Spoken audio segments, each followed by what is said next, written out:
Efforts by the federal government to support the Naira are yielding results following clearing of the backlog of dollar obligation amounting to $7 billion by the Central Bank of Nigeria, CBN. The value of the Naira against the dollar rose sharply on Friday as it is exchanged below 1,000 Naira in the parallel market. This is the first time in more than a month that the Naira would gain remarkable strength since the exchange above 1,000 Naira. From 1,150 in the parallel market on Thursday, the Naira exchanged for 950 to a dollar on Friday, gaining over 200, 200. Now, that's we just, this exchange rate, we pray that this administration will be able to get it right because it has affected so many things, and it's not something that is good for this free flow.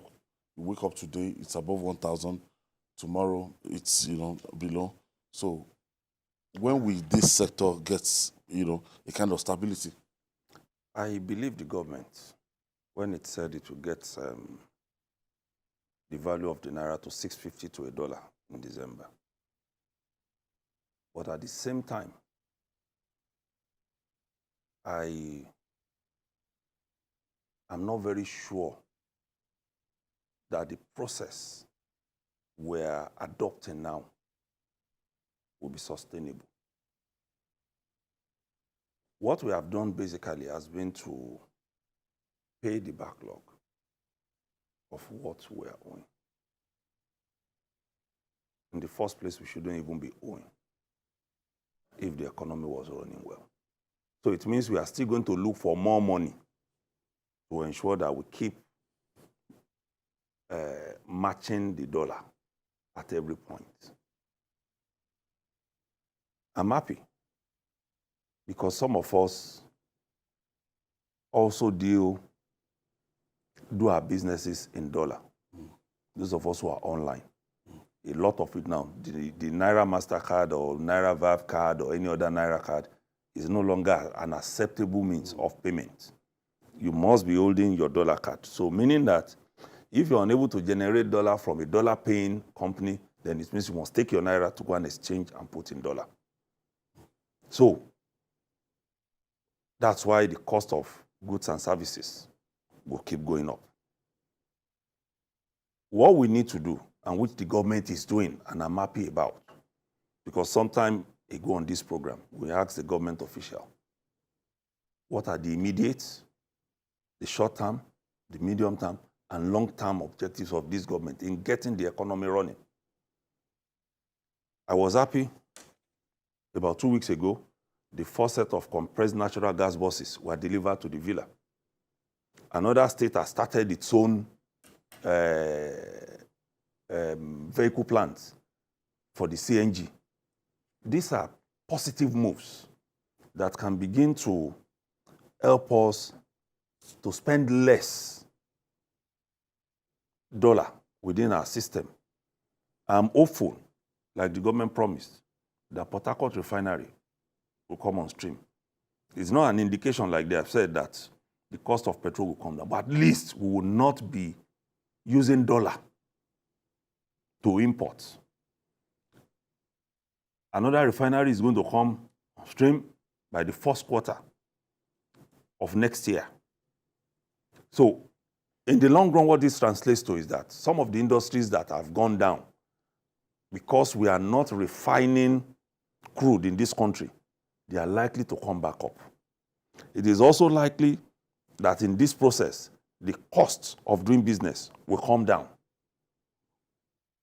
It is also likely that in getting the gas end of the oil and gas sector right, the cost of doing business will come down because instead of using diesel and petrol to fire our engines, gas, which is cheaper, will be the alternative means, which is good for us. It will also mean that the electricity generating companies will be able to do better, though we are still talking about the means of distribution. But at least if we're able to get gas to at least produce first, to generate the electricity, then we can now begin to worry about the distribution, which is good. These are very positive signs. These are very positive signs. But we should not let them slip from our fingers. We've had governments at the federal, at the state levels who have promised us different things. But when it comes to actual implementation, they've always fallen short. And that's why we have come from about 20 years ago of 100 naira to $1 to where we are today. If we don't stay and stridently true on these fruits that are budding, that are in the process of becoming ripe, if we don't stay on it, we are going to go back to where we are or even worse. So for me, it's a matter of doing those things that are positive and staying with it. We are complaining as Nigerians, but I am sure that if the government gives us the picture, the very picture of how it wants to move from this point to another, that does not involve frivolities, like the distraction that came last week about the presidential yacht. If it can paint that picture to Nigerians that we are all in this, we are all in this. We can see from the lawmakers that instead of saying, okay, buy me 160 million naira Jeep because Nigerian roads are not good, there are armed robbers on the way, and you have a convoy of, as a legislator, you have a convoy of about 4-6 vehicles, that when you put the amount together, you are looking at about 500 million. If we can begin to see a better picture, Nigerians are not difficult people. We can sit together and begin to say, okay, this is getting better. Now, there seems to be light at the end of this tunnel for the Naira against the dollar. Sikian, our attitude generally is what we are looking at here.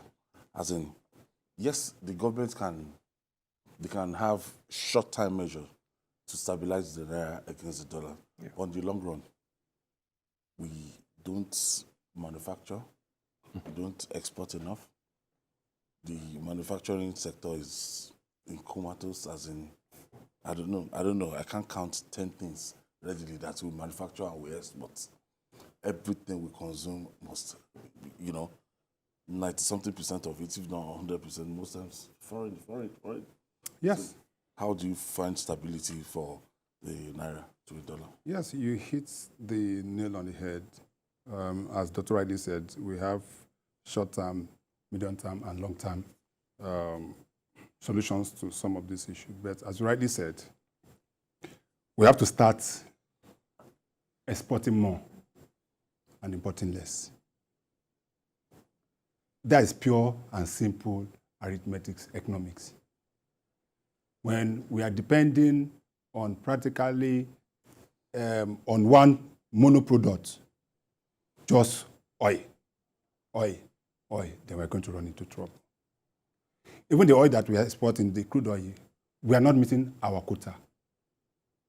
We are not meeting our quota. Our quota is about 1.6 million barrel crude oil per day. At the last time I had, we are just making about, we are hovering between 1.1 and 1.15, which means that we are not even meeting our OPEC quota. You will also look at the losses in terms of stolen crude. That is also not helping at all. Because for every single crude that is stolen, that is $1 or 1 cent less in terms of revenue to Nigeria. Less borrowing. We've become a country that believes so much in borrowing. Why? There's nothing wrong in borrowing. There's no country in the world that doesn't borrow. But the problem is that, what do you borrow for? Most countries borrow for capital projects, so that in the long run, not for consumption.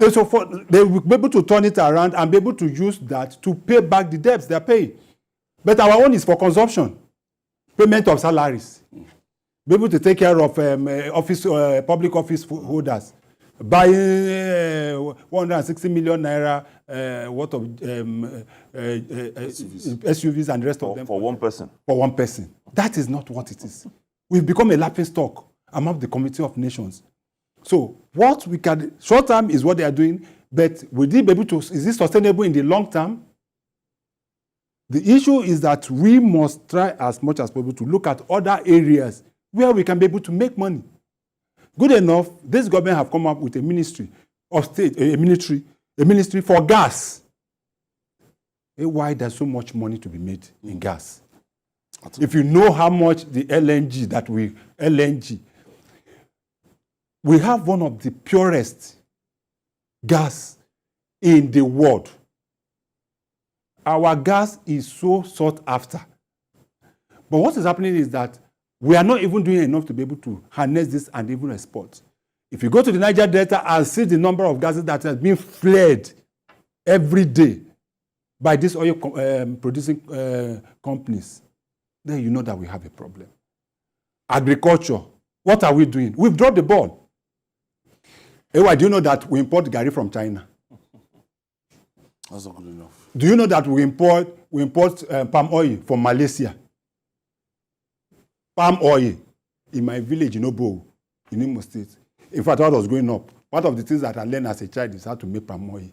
It is one of the things that my locality Obo in Imo State that is not. I can make palm. In those days, you used to hear Ada palm. You used to hear the one in the Benin. All those palm. Where are they today? Palm oil is selling more than, it is more expensive than petroleum, than crude oil.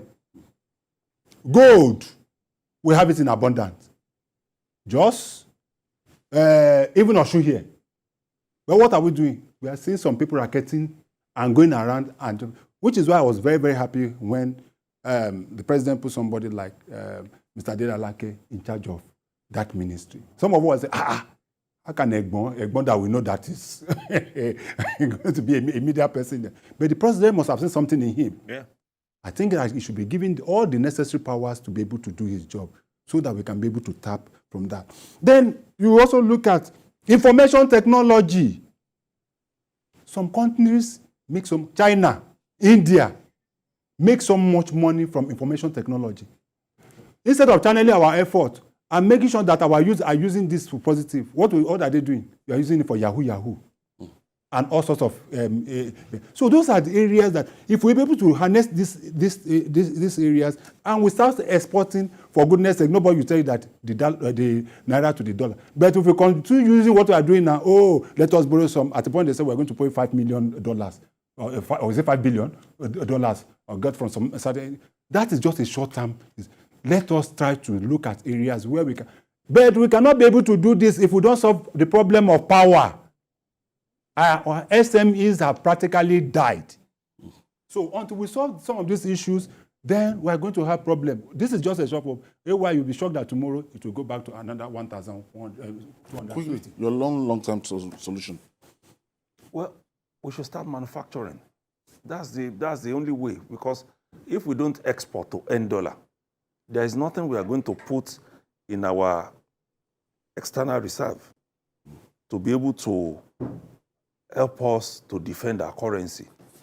That's why we are looking for money. At some point, we used to hear some years back, we had $40-something billion in external. Now, we even try to run away from it when we are talking about it during the Federation Account Allocation Committee meetings, because it's nothing to be proud of, whereas others are talking in trillions.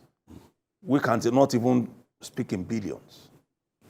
So the long term is for us to be self-sufficient in terms of what we use in this country, not to be bringing in toothpick from Malaysia, to be bringing in pencil from India to use in our country.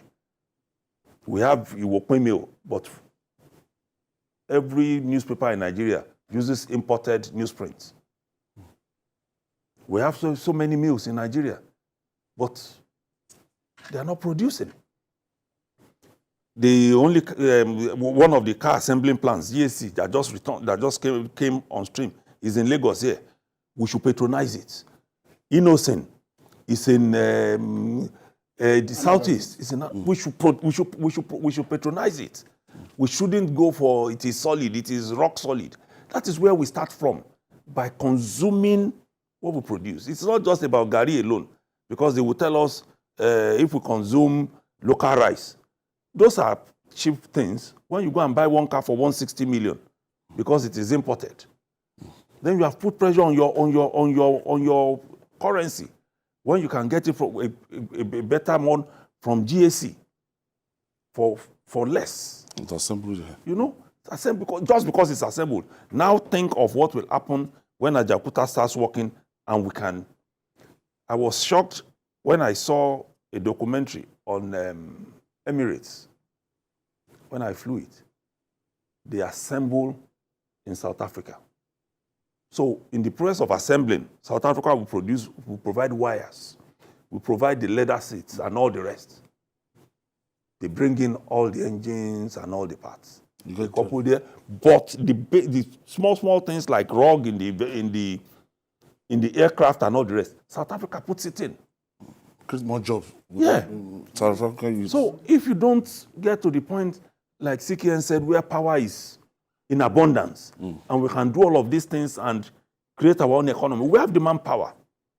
We are not short of that. That's why it's easier when Nigerians go abroad. They go and find jobs easily that even their own citizens don't do, because they know we are rugged.